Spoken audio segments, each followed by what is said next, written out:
You're listening to Realtor in Your Pocket podcast. Do you want a head start on buying, selling, or renting in Ottawa? You're in the right place.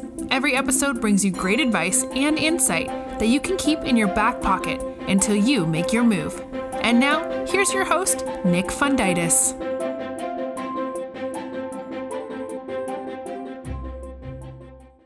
Are you trying to figure out how to land your dream lease in Ottawa without losing your mind, your savings, or your legal rights? So today we are cracking open the Landlord screening playbook to show you exactly how to stand out as a top-tier applicant in the Ottawa rental market that is shifting faster than you think. So if you have been looking at the numbers lately, the Canada Mortgage and Housing Corporation, CMHC, and local market snapshots show that Ottawa's purpose-built rental vacancy rate has actually eased up slightly to about 3 to 3.5%. This little bit of cooling is driven by a multi-decade high of nearly 5,000 new rental units completed and hitting the market over the last year. But don't let that fool you into thinking it's a total renter's paradise, because it is not. While major developers are now offering aggressive incentives like a month of free rent or free parking just to stay competitive, overall affordability remains a massive challenge. So average rents for a 2-bedroom purpose-built apartment are still sitting at roughly $1,926 to $2,155 a month, depending on the neighborhood. This means mom and pop landlords are fiercely protective of their investments, and they are vetting tenant applications with a magnifying glass. So today, I'm very pleased to be joined by two phenomenal insiders who live and breathe this stuff every day. First off, we have Ian Fortugno, the managing broker at Royal LePage Team Realty, the owner of Praetorian Property Management, and third place in the office hockey pool this year. Ian oversees a great portfolio of properties across the city and knows the exact back-end mechanics of how landlords evaluate risk and how they think. Now, beside him is Chelsea Angus, our brilliant team manager and licensed realtor on my team, who has years of hands-on experience placing rock-solid tenants and protecting client interests on both sides of the lease. We are going to dive into the exact anatomy of a bulletproof rental application today. We're going to uncover landlord green flags, tackle the tricky pet question, and explain how to leverage professional representation, aka a realtor, to secure the perfect place. I'm Nick Fundytus, and this is Realtor in Your Pocket. So thank you both for coming on the show. Oh, thanks for having us. Yeah. You are somebody, Ian, that we wanted to get for a while, because I rarely hear that, Nick. Thank you very much. And I do have to say, like, for anybody watching the visual, it seems like every time I see you, like, as you age, you're actually looking better. And as somebody who's on the reverse of that trend, I have mixed feelings. I'm both inspired and frustrated to watch it. Oh, you're very complimentary. Yeah. I appreciate that. Thank you. But you have such a good insight into the rental market and the rental process, both from your years as a realtor, but also as owning the property management company. So you hear what. You see just so many more tenants than the average person, and you hear from the landlords and see what they're thinking. So I have questions for you both today, and the one I will start with is, sorry, I got to scroll up here a little bit. So Ian, big picture, we're sitting in a rental market where, you tell me, what is the supply like out there for tenants if a tenant is trying to find a lease? Yeah, it's a great question. I mean, there's still definitely a shortage where that hasn't changed. And you definitely hear vacancy rate numbers being quoted all over the place. And whether that's actual true purpose-built rental stock or not, the number you hear is in and around 3%.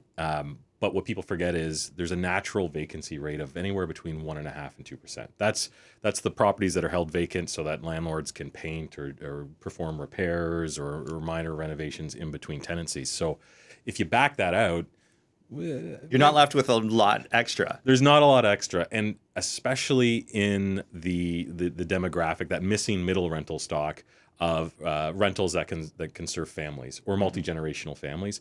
There's still a massive shortage of those sorts of properties. And even the purpose-built ones, and we're seeing more and more of those come online from the builders, they get rented relatively quickly if they're priced correctly. And it's so if you have a tenant, or if you are a tenant and you're thinking things are loosening up, Not really. And landlords are actually being more selective now than they were 5 years ago at the height of the nuttiness surrounding the rental market.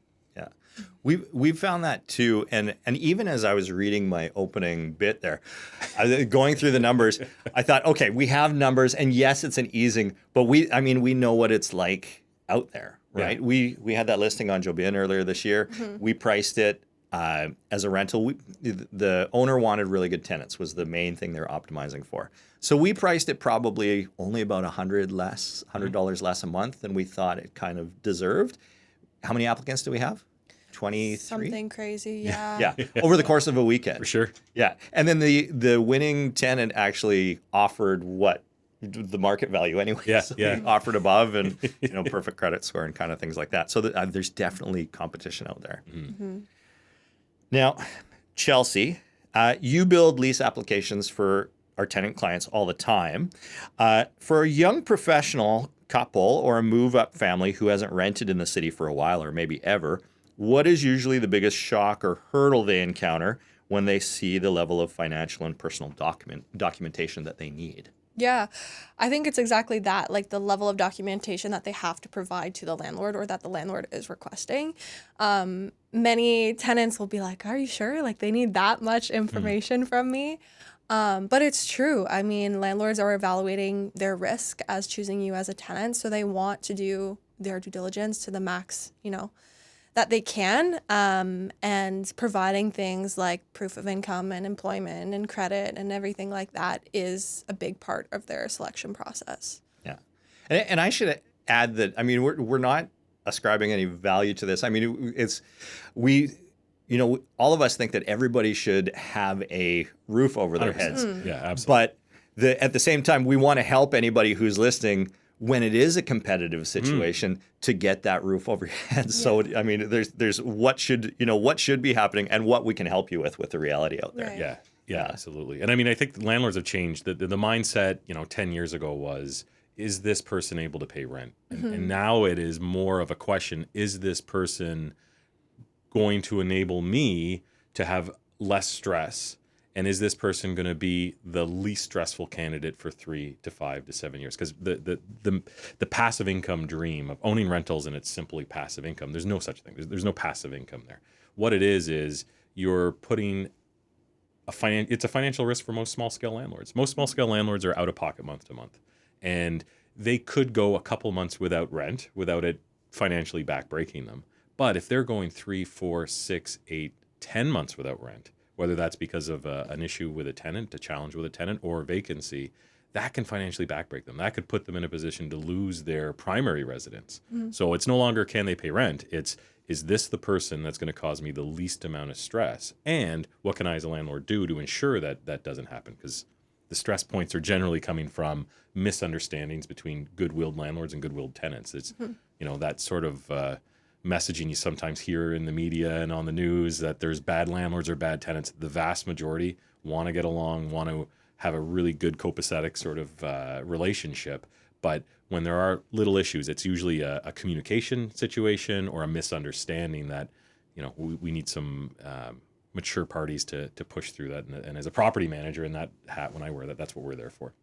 Yeah. To be that, help everybody reach a mutual understanding. Yeah. What kind of things, on that same question, what kind of things are you looking for? Like, are you helping landlords look for in terms of vetting a tenant? Yeah, I mean, it's a lot of the work that we do with landlords in advance is letting them know that, and we differ from some property managers on this. The tenant is a partner. The tenant isn't a client. The tenant isn't a challenge. The tenant is a partner in success. So as a landlord, what can I do to make sure that my partner is in a really good spot? And if they have that mindset, everything goes so much better. And so a lot of our work up front when we're taking on clients is, as a landlord, what is your mindset? Like, what are your expectations? What is your experience level? And that kind of guides us as to educating them where they should focus on, what they should be asking, where they should direct it. And so the psychology of the landlord is super important.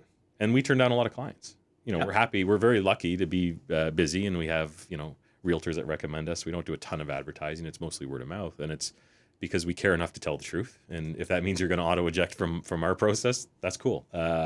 But in the end, we're working with people that are like-minded. Let's treat everybody with respect. Let's make sure we push forward. So that's where the work starts. It's doing that.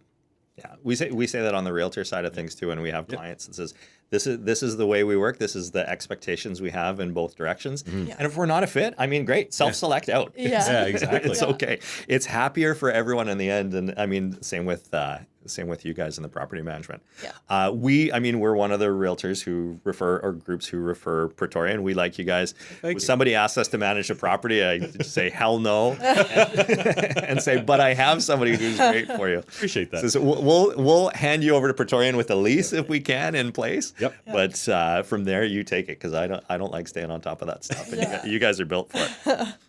Okay, so now let's talk about the Standard Ontario Rental Application Form.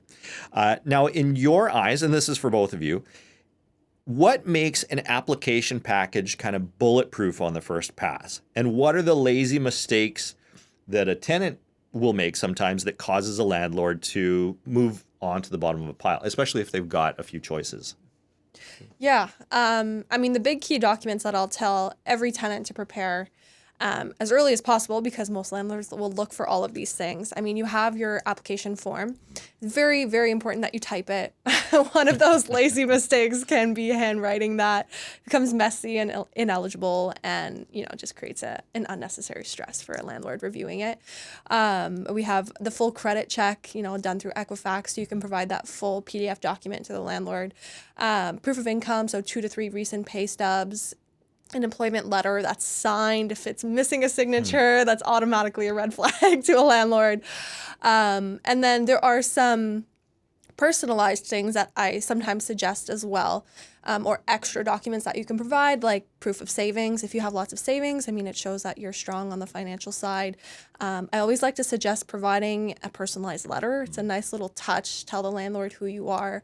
Or even a photo of your family, or you and your partner, or you and your dog, whoever it might be, just to go along with that package and kind of tie it all together. And then when the landlord is reviewing all of that, they kind of can see the faces behind the actual documentation. And then in terms of mistakes, I mean, I touched on the handwritten stuff. It can be as simple as like providing screenshots as opposed to like actual PDF documents, or not being super clear in your communication, or your income's a little fuzzy. You want to be upfront and honest about everything and put everything on the table for the landlord to evaluate together. Yeah, and the risks to landlords right now have never been higher, right? Especially with some delays in the tribunal system.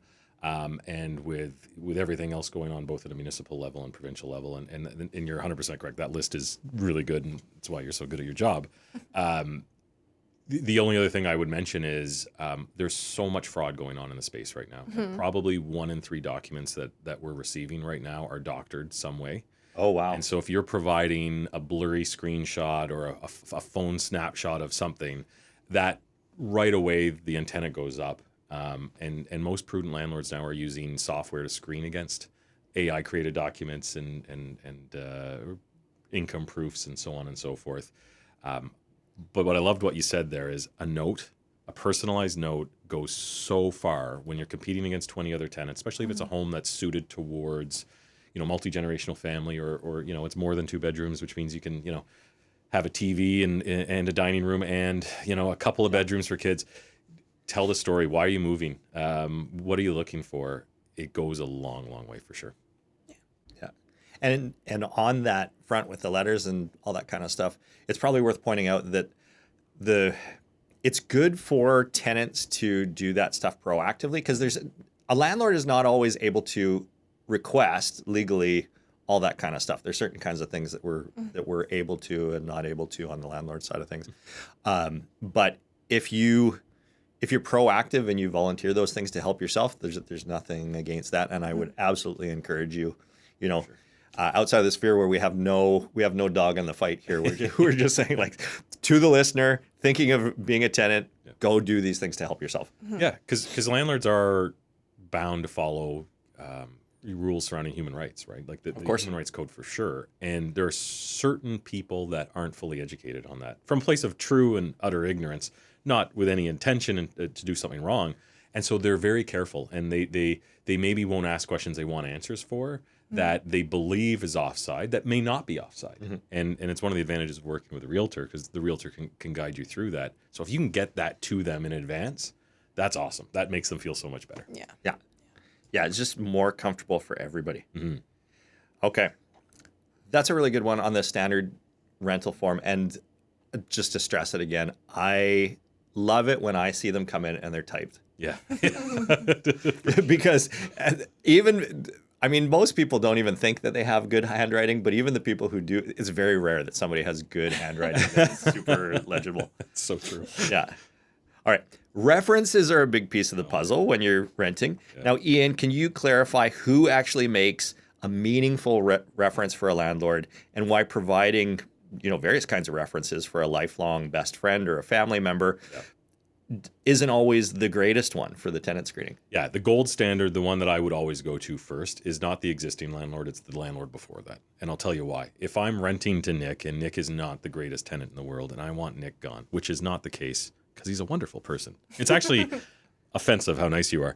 But if I'm renting to you and I want you out, and we've had some friction, and all of a sudden I get a call from somebody asking how good of a tenant Nick is, I might have a vested interest to fib or omit certain details to ensure you get gone. I mean, as a landlord, this is your off-ramp. That is and there's like a devil and angel sort of situation where like, oh, am I going to fib? I don't know. And the pressure is real. So if I'm screening an applicant, I'm looking for the landlord before. The landlord that has already gotten rid of Nick, that will tell me the real deets, which are all so wonderful, always. That's the number one. Now, to have friends and colleagues and family members, that's all great, and that's good to have, but they need to be prepped so they can give concrete, clear examples, life situations, true stories about when Nick stood up and took care of me, or Nick helped me out, we like hearing that. That's super, super helpful. And then obviously like a direct supervisor, but I'll be honest, most landlords aren't calling the direct supervisor you're listing. What we're doing is we're calling the workplace plain stupid, asking to speak to Nick's supervisor.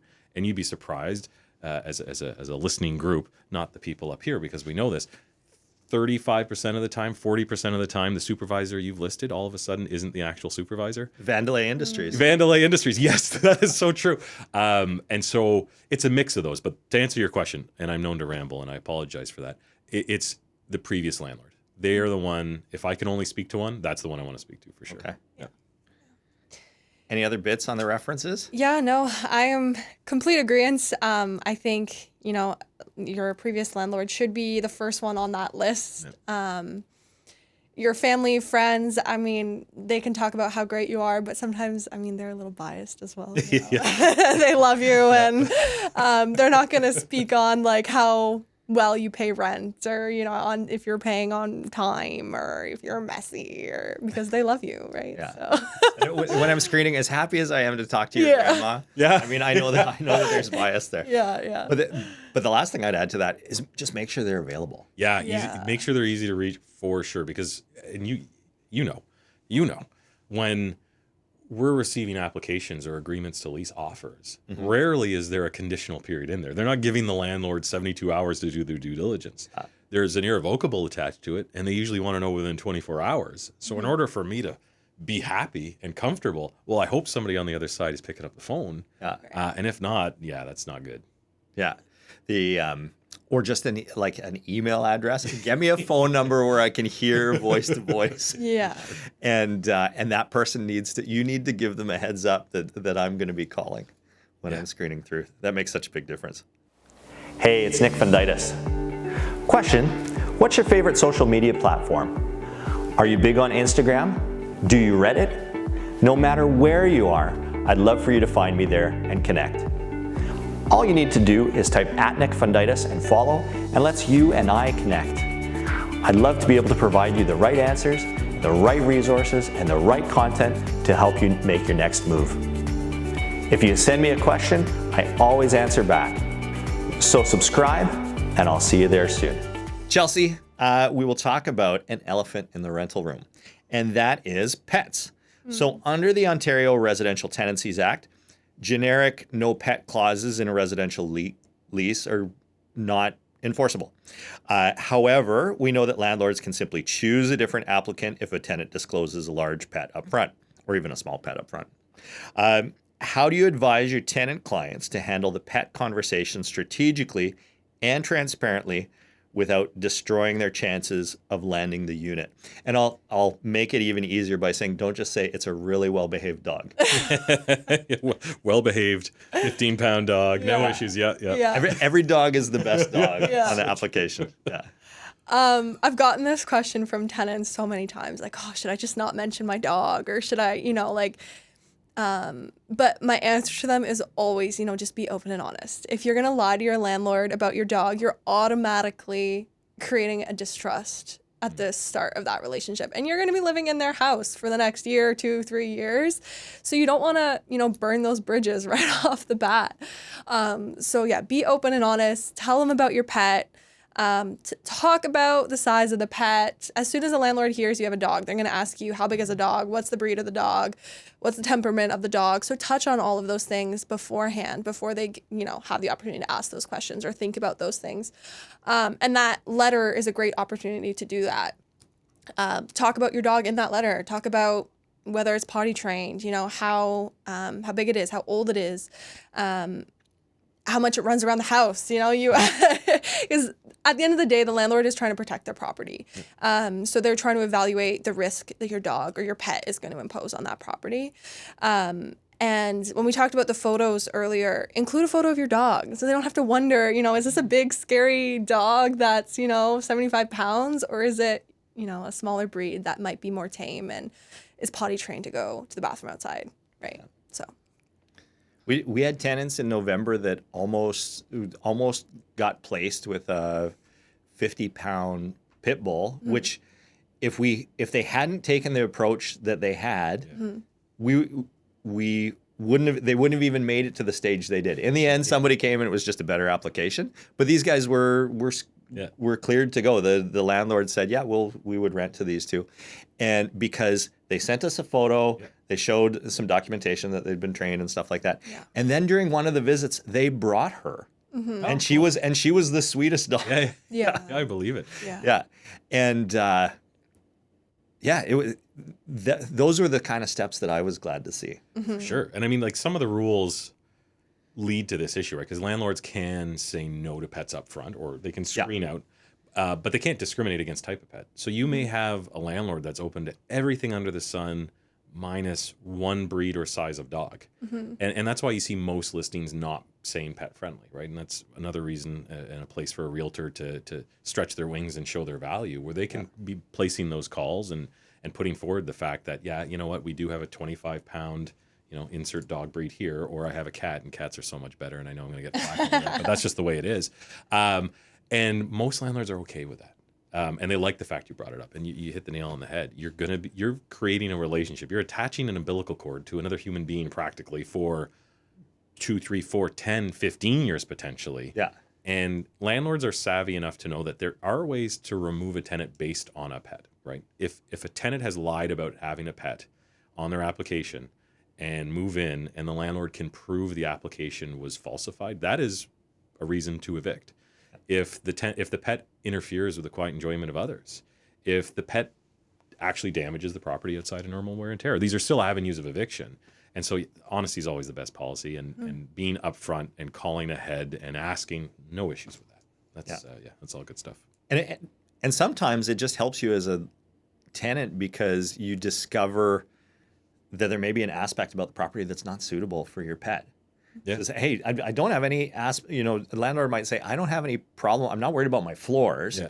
It's we don't have a fenced yard. Yeah. Like, did you know that? Did you know that this goes straight out to they breed small rodents next to that thing's going to go straight for them, and you're going to get a lawsuit. But it's true. And I mean, it's a cool niche as a landlord to be in if you have a pet friendly rental. You literally get the pick of the litter at that point, right? Because if you have LVP floors, if you have baseboards that aren't the most intricate and ornate, and they're luxury vinyl plank for our for the baseboards, non-realtor listers. That's right. If you have a rental that's suitable for pets and you encourage pets, my God, you can charge a premium for that because there's so many people out there that want to find a cool landing spot that actually embraces a member of their family, because that's what pets are. They're members of your family. Yeah. And we've seen lots of really cool relationships, happen because the landlord was so happy that the tenant had a dog. And then all of a sudden, every year on the anniversary date of the lease, it's not a letter saying the rent's going up. It's a new dog toy that's being dropped off from the landlord. Like, that's awesome. That's putting good stuff out in the world. And that's a landlord and a tenant doing really good work together. And that always leads to good stuff, one way or the other. Yeah. I would agree with that 110%. Yep. Okay. So, Ian, let's look at the psychology of tenant screening. So walk us through the top green flags versus red flags when a prospective tenant shows up to a viewing. So this is when somebody's actually there. What is a subtle thing an applicant can do or say during, well, it's not really open houses, but when they're in contact or when they've met the landlord that signals to you, this person is going to treat the property like their own? Yeah, it's a great question. I mean, most tenants and landlords are wired the same way as everybody else. They want respect to be shown, right? So if you have an appointment at 3:00, maybe show up at 2:55, or at least before 3 or at 3. And when you're walking into a property, maybe ask if you need to remove your shoes. Don't barge ahead. Like little things like that, which is weird that we have to mention. Yeah. You guys see it. It's probably 70% of the time there's somebody strolling in late, unapologetic about it. They're leaving their shoes on as they're entering the property, and sometimes the properties are still, tenanted at that point. And if you've ever lived through being a tenant when there's other tenants being shown your property, it's a weird feeling. Especially, super weird. It's crazy. Little things like that, and I'll be honest, like most realtors are very weirdly sniffing the applicants as they walk through the door. Like the nose test is a very real test. Yeah. We're looking in the car as you pull up to see if there's cigarette butts all over the place. So those are like the easy ones. But it boils down to just signs of respect and asking. And the biggest red flag, one that my clients will just never rent to you, is if you walk in with a chip on your shoulder, knowing more than everybody else. And already talking about, well, I hope they're not planning on doing this because I know my rights. If you tell me you know your rights, I have the right not to rent to you, and I'm not going to. And that sounds very cold, and it is meant a little bit flippantly. But it's coming in with combative attitude, rather than a collaborative. 100%. Yeah. And if there's nothing wrong, if you ask me who's changing the light bulbs, I appreciate that. That's a great question. The landlord's happy to change the light bulbs, or there's a pack of light bulbs. We'll always be on site. If you ever want to switch them out, you do that. Otherwise, we'll come in. Furnace filters. If you ask about furnace filters, there's nothing wrong with that. Because generally that means you respect enough to ask the tough questions. Those are all awesome things. The bad things, it's that attitude. It's just when you do it long enough, and you guys you can sense it. It's that sort of tenant swagger sometimes that you get a little iffy on. And I also get it. Like, tenants sometimes are treated horribly by landlords. Totally. And sometimes they have to have that sort of defense up. Yeah. And if you're a first-time landlord, sometimes it's hard to kind of navigate that or understand what that is. But if you've done it long enough, you get it. You get a sense of the people and what they've gone through, and you're like, listen, I understand why you're asking that. Don't worry, my landlord is very much above board. Everything as per RTA. And if we ever put anything in a contract that is not enforceable, it's not enforceable. And I'll be honest, my lease is going to have something that's unenforceable. It's going to have that I'm asking you to change the furnace filters every 3 months. I'm going to give you the furnace filters. But if you don't want to do that, that's cool. We still have to come in and do it. But let's just have a conversation if you're willing to do that. Of course I'm willing to change the furnace filters. Things like that. Yeah, and for most, stuff like that, as long as you're collaborative, for most people it isn't a big deal. It's awesome. Have the landlord take a half hour of their day to come over, change the furnace filter, come into your house and make arrangements with you to be there. Or you walk down and there's a package already there. Slide one out and you slide one in. I'll go even further. I'm going to put an arrow on the furnace that shows you which way the filter should be faced. Yeah. My God, my mind is blown. It's just little things like that. And when tenants are asking, am I allowed to paint? Sure, let's talk about that, right? Is it a neutral color? Is it a similar color? Are you going to put it back to the way it was before? How about this? Why don't I get my guy to come in, because I was thinking of painting anyways. You pick the color. My guy will do the painting. No problem. those are the types of conversations you have when you're face to face with the tenants, and you got to talk about it, right? Yeah. We had we rented a property. The lease started today. We got the lease accepted yesterday. Oh boy. It was somebody that had a really great job, like great screening. Application was put in. Kareem from our team brought it in, and just wonderful tenant. They're getting the keys like as we speak to move into this place, but all green flags on the thing. Everybody was available. We called supervisor, like same thing. We called the company and asked to talk to the supervisor and things like that. We were checking LinkedIn, and making sure that this person is actually. The amount of fake profiles I have on all social media platforms is weird. And the first time I told my wife about it, she was like, "What? Tell me more about this. Why are you professing to be a woman here and a man there, or whatever it is?" Professional catfish. No, seriously, like. Once, like the tenant screening we should be doing for our clients, because it's an important thing. Like there are certain demographics that will accept certain friend requests from certain demographics more than others, and so I need to have profiles in that demographic. And anytime I can get you to accept my friend request, I generally get full access to everything you're posting. And if that contradicts the maturity level that you've been professing to me up front, we have a bit of a problem. And landlords are doing that. And there's programs landlords can subscribe to that get behind firewalls that look at things that people are doing in their social media. So you don't have to even be a friend to see what Nick is doing online. And it's all about Edmonton Oilers for Nick online. It's very weird. It is. It's an illness. I will admit to having done some of those tricks, like the walk by the tenants' car as they pull up, like see how you keep your car. Although up until recently, I can hardly talk about like keeping a neat and then like the sniff test. You sniff test is a real test. You shake and you're like, if that it's mostly around smoke smell. Yeah. And have you ever gone through? What's a good story that you've had?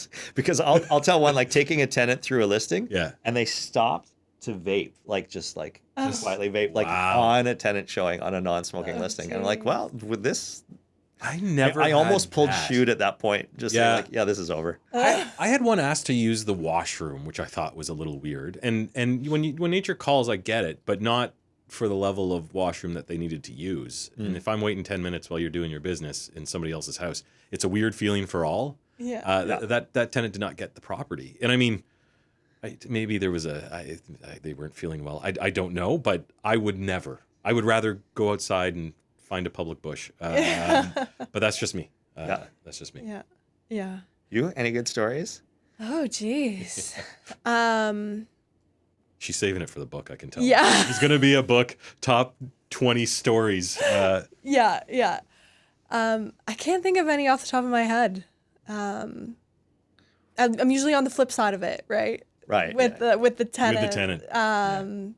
Yeah. So, yeah, I try, we avoid all those things. You take off your shoes when you enter the house, and you show up professional, and, you have good communication, and all those things are. I'm going to give away a secret. Yeah. And most landlords are going to be upset at me, but that's just who I am. I respect the Look at you maverick. I do. The number one trick I used to use when I was trading, and I should clarify that because my bosses may be listening. I'm a broker manager. I manage some real estate offices. I own a property management business. I don't trade in real estate anymore. I am licensed, but I don't trade. But when I was representing landlords and I was meeting prospective tenants, I have never smoked a cigarette in my life, but I would always have an empty pack of cigarettes with me. And I'd meet the tenant and I'd do the weird, awkward, I'm smelling you, but you don't know I'm smelling you. And I'm looking in the car and we're going through the showing. At the end of the showing, when I'm leaving the house, I'll pull out this empty pack of cigarettes and I'll go, oh, I'm out of cigarette. Could I get a cigarette? I'm a smoke. I'm a smoke. I swear to God, 30% of the time, the person who has professed to me that they don't smoke 18 times during the showing, that has no smoking, I hate smoking, it's the worst. 30% of the time, they're whipping out a pack and they're giving me a cigarette. And that's the aha moment that makes my life worth it. Like, I'm a petty man. And when that's right. When I got you on that, I got you. But that's one of the many tricks that your realtors are doing for you when showing prospective tenants the homes. And that's the one that it still brings smiles to my face thinking about it. And just the look. when the other side knows they're caught, oh, it's worth it all, man.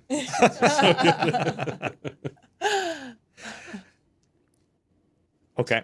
So a lot of now we covered some red flags there. So we'll go to the next one.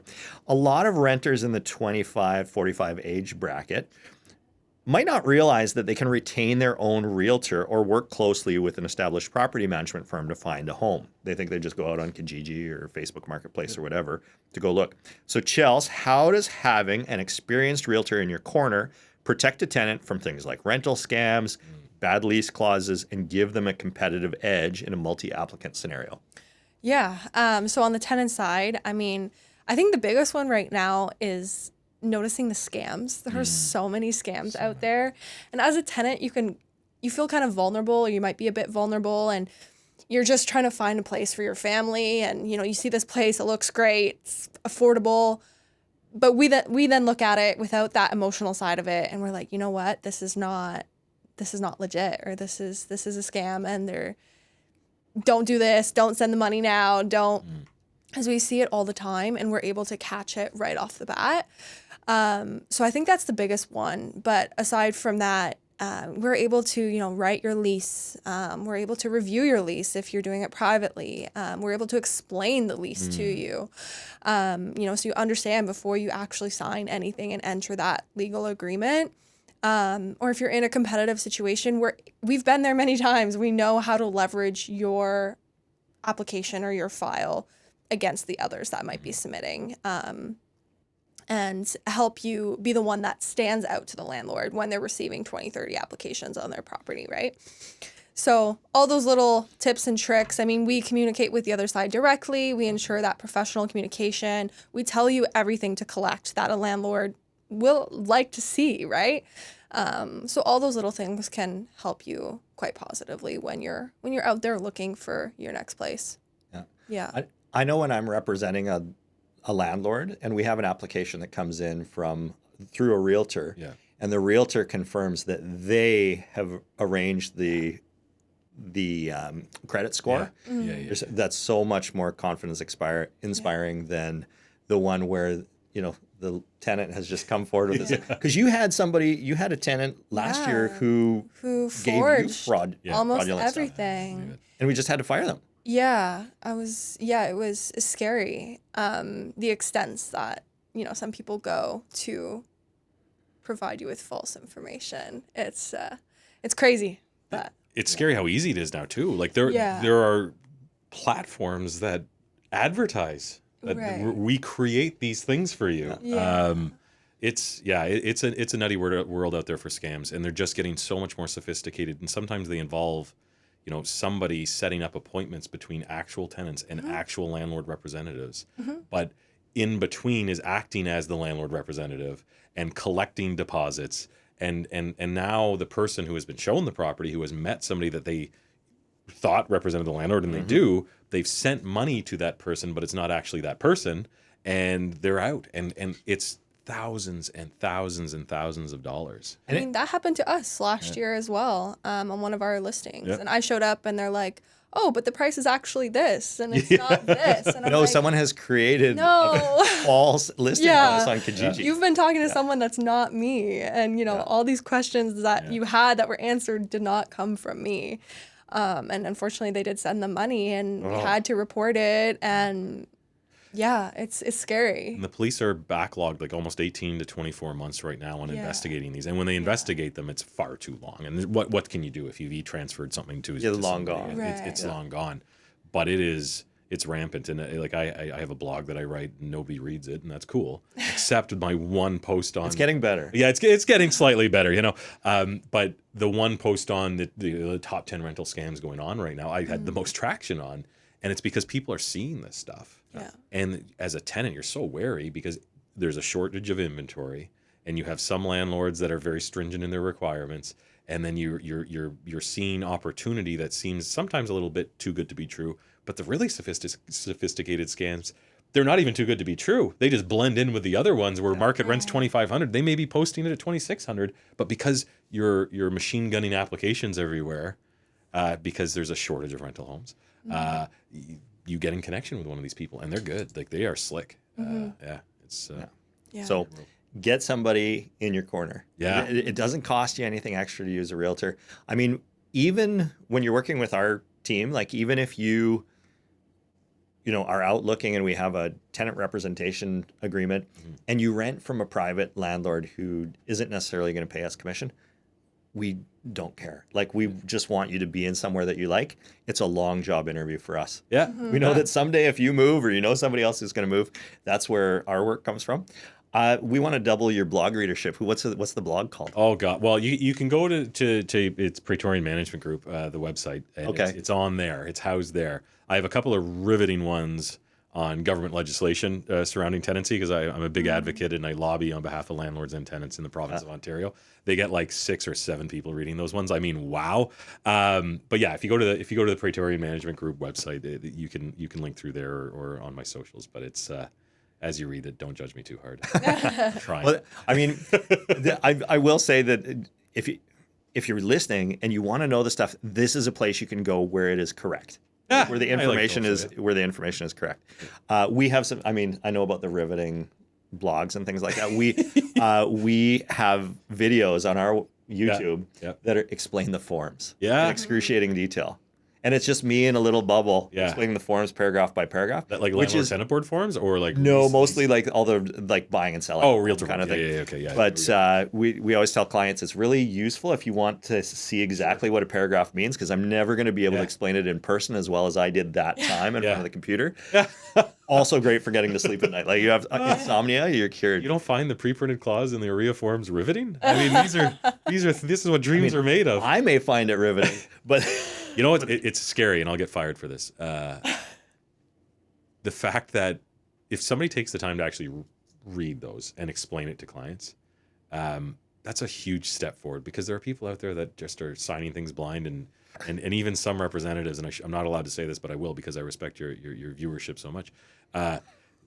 There's not specifically tenancy related things. There is such a lack of knowledge. Yeah. And when you're screening your prospective, representative as a tenant rep, like, ask about things like the City of Ottawa Housing and Property Management Bylaw. Ask about property standards, because those are municipal level rules that are layered on top of the provincial landlord tenant board rules and regs and the Residential Tenancies Act. And if the realtor can't answer those questions, if the realtor doesn't know about these things, they're not the right realtor, and they need to call somebody, at Royal LePage Team or Royal LePage Performance. And it's sad, but it's that more people are dipping their toes in tenancy. They really should have a good knowledge base, and I'm glad to be surrounded by 2 here today. So that's good. Well, that's very kind. So, very last thing is just like a little closing tip to take us out. So, if someone listening to the show is sitting down at their kitchen table tonight in Orleans or Canada or Centertown preparing a rental application for a home that they love and want to live in, what is the one pocket-sized piece of advice for the quick win that you would give them right now to help them have their package stand out, help them get their offer accepted? Yeah, make the decision easy for the landlord. Put a package together that takes away the stress, because it is stressful for a landlord. You are giving a very large asset over to strangers. So whatever can make you not be a stranger to them is going to help you. They're choosing somebody they want to deal with for the next several years, not for a day, not for a week, not for a month. Most tenancies are lasting anywhere between 4.5 and 6 years now. So whatever you can do to make that person feel comfortable, that landlord feel comfortable, that's what you need to do. And in many cases, it's a photo, it's a letter, it's asking genuine, intentful questions, and it's in that application package. Sounds silly. Have the address on the top of your application. Actually hand in an agreement to lease or an offer to lease, rather than a blank application that just has your info, because the landlord's going to know that you're shopping around applying to a bunch different places. So that's what I would say. Yeah. Right. I mean, it can be as simple as type your application. You're big on that. I like that. But It drives us crazy if we can't read them. just to piggyback off of Ian, making sure that you send everything at once. Don't send, your employment letter and your application and be like, I'll get you my pay stubs later. Prepare everything, put it together nicely, make sure it's professional. Be a good communicator and send it all at once. Know that, like, make sure that they know that they can ask you questions. Lots of landlords and tenants often appreciate the opportunity to meet, whether that's virtually or in person, before committing to anything as well. So maybe open that door, offer that, that quick meeting, and just be honest. Yeah. Be a good communicator. Two big ones. That's such a good point about the meeting, because I think most landlords are afraid to even ask that. Mm-hmm. How impactful and powerful is it if you as the tenant say, I'd love to meet you in advance. My home is open. Let's come meet me where I live today to see how I live. Oh, that'd be great. And as a realtor, sometimes I'm like, oh geez, okay, what's going on here? Because and I want to make sure my landlord is respectful, and I want to make sure my landlord doesn't ask any questions they're not allowed to ask. So I want to be there too. Okay, I'm going to be there. Yeah. But it's so powerful just to do that. Even the offer to do that is amazing. That's such a good point you made there. Yeah. Mine is show up on time to the showing and just be like, dress like you dress for a job interview. It doesn't need to be shirt and tie, but just neat. Ian and Chelsea, before I go to the outro, I want to thank you both so much for coming in. If somebody wanted to find each of you out there in the wild, where would they do that to ask you questions? Oh, geez. I mean, you can find us both by just searching our names. Everything is visible online. But yeah, social media, you can find us, Google Nick's name. Our contact info is on the website as well. And you can find our email and phone number there. That's the beauty of having a last name, Fundytus. Yeah. There's Fundytus, Fortugno. It's almost the exact same. A lot of vowels, and there's an F in there. Yeah, and I mean, it's similar to me. Like, if you Google me, you'll find me. But probably the easiest is Ian Fortugno at royallepage.ca. It's where I generally hang my hat during the day, and I'm very blessed to have a full-time complement staff that runs the property management business, and I stay out of their way day to day. That's the easiest way to get a hold of me. That's awesome. Okay, so thank you both so much for stopping by in the studio and laying out the exact blueprints of how to successfully navigate renting in Ottawa. Treating your rental application like a professional corporate resume and understanding the fine line between your legal tenant rights and your presentation is a game changer for you. Last month on the show, we mapped out the tactical move-up strategies for young families looking to transition smoothly from their very first townhome into their long-term property. Next month, we are switching gears back to the buying side, bringing in a wonderful property inspector into the studio to expose the top 5 hidden things you need to look for when you're touring older homes in Ottawa. So if you found value in today's tenant strategy class, you are definitely going to love the comprehensive first-time homebuyer guide we dropped back in April, where we broke down the mathematical thresholds of moving from renting into building your own equity in a house. And you can stream that episode on our YouTube. You can stream all our episodes on YouTube, Apple Podcasts, Spotify, or wherever you get your pocket-sized advice. So take care, Ottawa. Keep putting people over properties, and we will see you in your pocket next month. Thanks, Nick. Thanks very much. What is people first when it comes to real estate? After all, we're buying and selling properties, so is it really about people? People first just means that people are more important than properties. It means that at the heart of every move, there's a human story. And that's why my team and I have to be excellent for you every time you buy or sell a home. That's why we take so much time to educate all our clients on the market and on the process. That's why we are continually improving our processes, honing our negotiation skills so that you know you are getting Ottawa's best when you work with us. That's why we stay in touch year after year with our past clients, because I believe, and we believe as a team, that being a business in Ottawa means that we have an obligation to our community, to improve it, to serve it, and to connect the people who live in it. In an era where property sales are often prioritized over people, our team puts relationships first. One client at a time, one relationship at a time. That's people first real estate.